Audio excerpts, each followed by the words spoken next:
Do not go unbroken into this Seder night. So begins a poignant article this week by Rachel Sharansky-Danziger, the daughter of Russia's most famous refusenik, Natan Sharansky. In it, Rachel shares the story of a little Ukrainian girl who crossed the border to safety with a guinea pig in her arms and nothing else. In it, she stunningly writes of the iconic Seder showstopper where we break the middle matzah. And she makes much of how that broken matzah from the beginning of our Seder actually remains unresolved throughout. We end our Seder with what she calls the jaggedness of the afikomen. We hold, she says, an unrelieved brokenness throughout our entire Seder. As she writes, let us break the matzah and let us remember our own brokenness, the places where the world throbs painfully, where it is incomplete, unhealed, unbearable, unwhole. She continues, let us not lie to ourselves. All is not well. All is not well. All is not well in Ukraine, where horror after horror hits with the bone-chilling echo of history.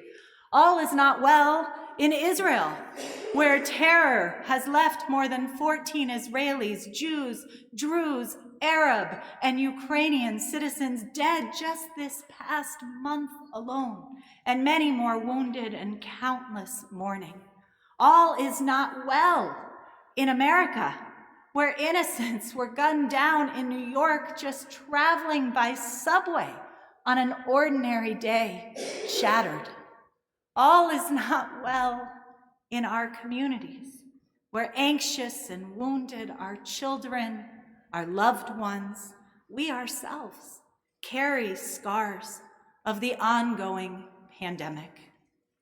All is not well. I nodded my head as I read each word of Rachel Sharansky-Danziger's post, "Do not go unbroken into this Seder night," thinking, we will not go unbroken. And so last night at my family's Seder, at the moment that we broke the middle matzah, we used her words to frame how the Seder begins by inviting one another to allow the brokenness of the world into our hearts, to sit with it, to hold it. As we sat in aching silence, a question jumped to my mind. What now? I hear the wisdom of just sitting in a place of brokenness, not rushing past it, but we hardly needed to be invited there. Every day we animate that space. Open any paper on any given day, and it reveals a world gone mad.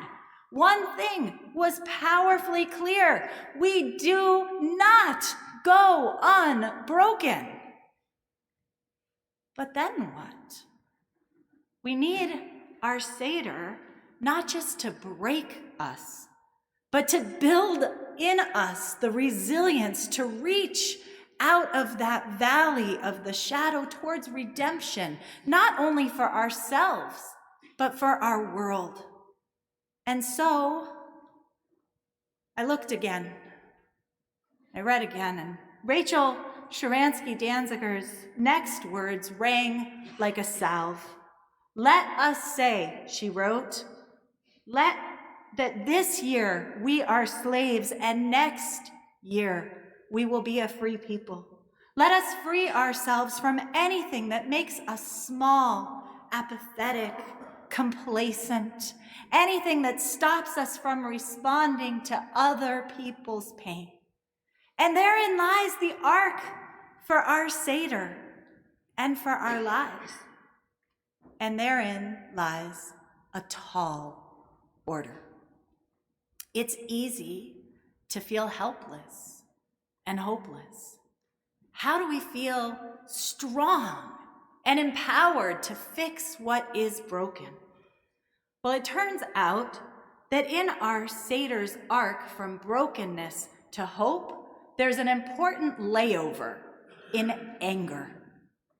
That anger is in a small passage, often skipped, but I want to argue to you for returning it to our Seders this year. And you can do it tonight. The place is called Shvoch Hamatcha, and it reads, "Pour out your wrath against the nations who do not know you, for they have devoured Jacob and destroyed our homes." Shvoch Hamatcha is the Seder's address to name evil and muster our resolve to stand against it in our world now. It's a powerful 1-2 punch coming at the exact moment when we welcome Eliyahu Hanavi, the harbinger of repair. It says, today our world is broken. Today we are broken. Today there is evil. We name it. We see it. We stand against it so that tomorrow there might be redemption. When I was in Israel 2 weeks ago with CJP's Acharai leaders, we went to visit Yamin Ord Youth Village, a support community for teens from Israel and around the world. There we met a young graduate of the program who is quite successful now, and she walked us around campus. Her name is Anna Greenbaum, and she came to Yamin Ord through Na'aleh as an unaccompanied minor when she was just 14 years old. She knew that she wanted to make a life in Israel, and her family supported her, but didn't quite understand her drive to live in such a war-torn land. Their life was back in Ukraine. Then the war began. Anna shared that for the first 2 weeks, she was so broken by the terror of her trapped family that all she could do was cry. As she put it, she was weeping day and night.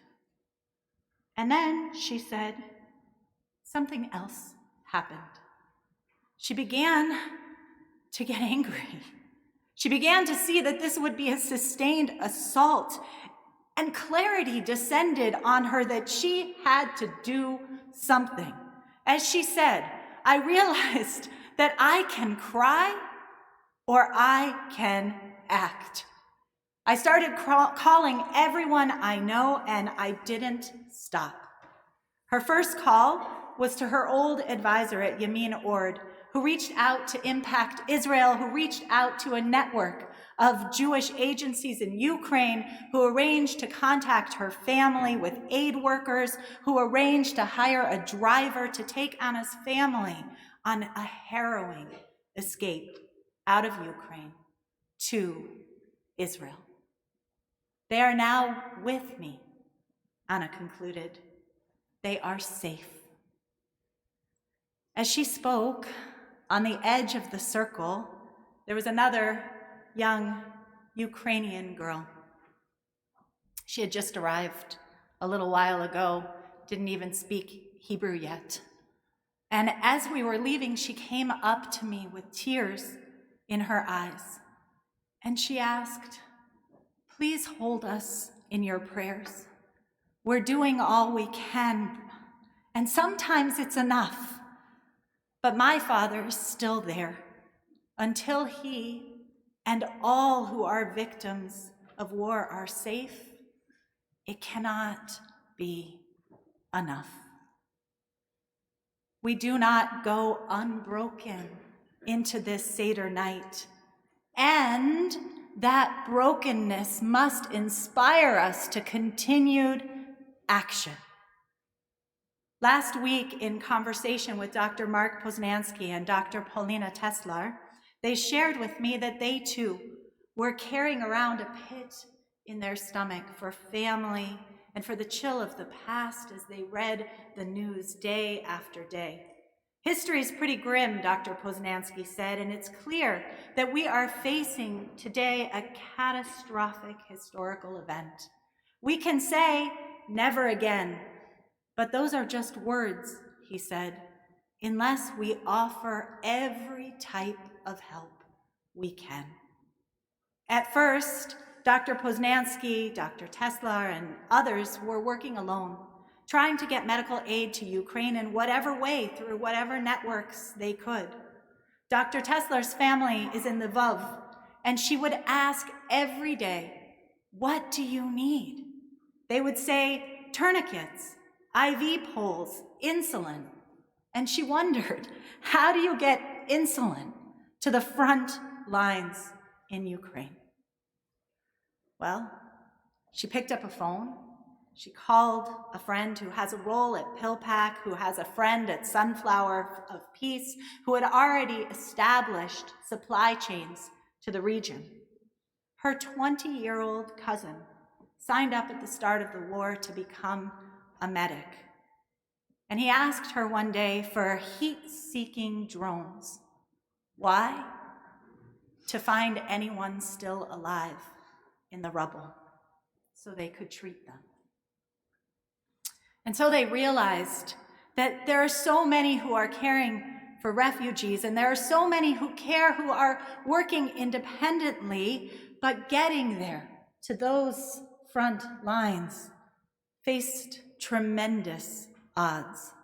And so they linked together hospitals and physicians at Mass General, Brigham, and Boston Children's Hospital and Beth Israel, providing medical aid, using each other's networks to provide aid for all medical needs, for frontline people who are there at the very center of the suffering. And they called their group Heal Ukraine Group, or, as Dr. Poznansky pointed out, for short, HUG. They and their colleagues keep asking every day, what can I do? And they keep coming up with new answers. So must we. Even if we are not physicians, we can support, we can work, we can try, we can help, we can network, we can give. The echoes of history are so strong. Maybe, Dr. Poznansky said, this time we'll do better. If anything, that is the message that we're meant to take from Pesach, all of us, tonight. Do better. Rachel Sharansky-Danziger wrote during the first days of this war, 45 years ago, my father was arrested in the USSR. We do not let heroes leave here alive, one of his interrogators told my father, she wrote. A few months later, after trying and failing to get him to recant and repudiate his fight for human rights. But on this week, she continued, 45 years later, I look at my parents' happy home in Jerusalem, and I know this man was wrong. My father left the prison in the USSR alive. The Soviet regime collapsed. It happened then, and it can happen now. And she called out particularly those brave Russians who are standing up at great cost. She wrote, as I watched thousands of men and women in Russia rally to protest, I felt awe, and I prayed for their safety. But more than that, I felt hope. My family history has taught me this lesson. If these brave Russians persevere, and if we lend them our attention, freedom can and will prevail. Do not go unbroken into this Seder night. And do not forget that when we call out evil, we can hear not just the echo of history's horrors, but the echo of Elijah's hope that this time, together, we must and will do better. Shabbat Shalom. Chag Sameach.